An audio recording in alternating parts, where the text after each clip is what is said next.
ሰላም ጤና ይስጥልን ውድና የተከበራችሁ አድማጭ ተመልካቾቻችን፣ በዛሬ ቪዲዮአችን ደግሞ በኢትዮጵያ የፊልም ኢንዱስትሪ ውስጥ በትወና በማስታወቂያ ስራዎች በቢዝነስና በማህበራዊ ሚዲያ ተጽዕኖ ትልቅ ስኬትን ያስመዘገቡ 10 ታዋቂ ሴት ተዋናዮችን እንመለከታለን። 10ኛ ፍሬያት የማነ።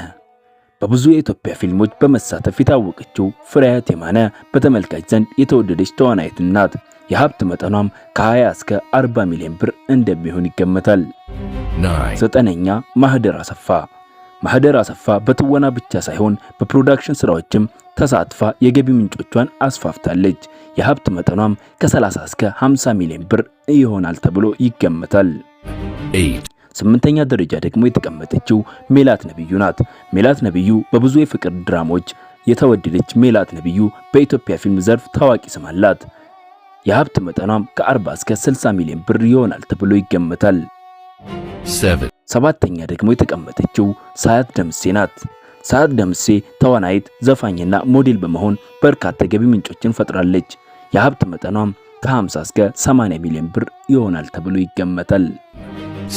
6ኛ ደግሞ መሰረት መብራቴ። በገመናና ዳና ድራማዎች የታወቀችው መሰረት መብራቴ ለብዙ ዓመታት በፊልም ኢንዱስትሪ ውስጥ ቆይታለች። የሀብት መጠኗም ከ60 እስከ 100 ሚሊዮን ብር ይሆናል። 5ኛ ደግሞ አዲስ ዓለም ጌታነህ። አዲስ ዓለም ጌታነህ በብዙ የኢትዮጵያ ፊልሞች ላይ የተሳተፈች ሲሆን በረጅም የትወና ልምዷም ትታወቃለች። የሷ የሀብት መጠን ደግሞ ከ70 እስከ 120 ሚሊዮን ብር እንደሚሆን ይገመታል። ከ4 እስከ 1 ያሉትን ከመናገራችን በፊት ለዚህ ቻናል አዲስ ሆናችሁ ሰብስክራይብ በማድረግ የዚህ ቻናል ቤተሰብ ይሁኑ። ይህንን ቪዲዮ እስካሁን ላይክ ያላደረጋችሁ ላይክ ያድርጉ። 4ኛ ደግሞ የተቀመጠችው ሰላም ተስፋዬ ናት። በብዙ የታዋቂ ፊልሞች ውስጥ ዋና ገጸ ባህሪ ሆና የተጫወተችው ተዋናይት ሰላም ተስፋዬ በኢትዮጵያ ፊልም ዘርፍ ውስጥ ትልቅ ስም አላት። የሀብት መጠኗም ከ90 እስከ 150 ሚሊዮን ብር እንደሚሆን ይገመታል። 3ኛ ደግሞ ሜሮን ጌትነት። በዓለም አቀፍ ዝና ባተረፈው ድፍረት ፊልም የታወቀች ሲሆን ተዋናይት፣ ጋዜጠኛና ገጣሚም ናት። የሜሮን ጌትነት የሀብት መጠንም ከ120 እስከ 200 ሚሊዮን ብር ገደማ እንደሚሆን ይገመታል። 2ኛ ደረጃ ደግሞ የተቀመጠችው ሃናን ታሪክ ናት። ሃናን ታሪክ በወላፈን ድራማና በብዙ ፊልም በመታየት ከኢትዮጵያ በጣም ታዋቂ ተዋናዮች አንዷ ሆናለች። ከብዙ ብራንዶች ጋርም በመስራት ከፍተኛ ገቢ እንዳላት ይገመታል።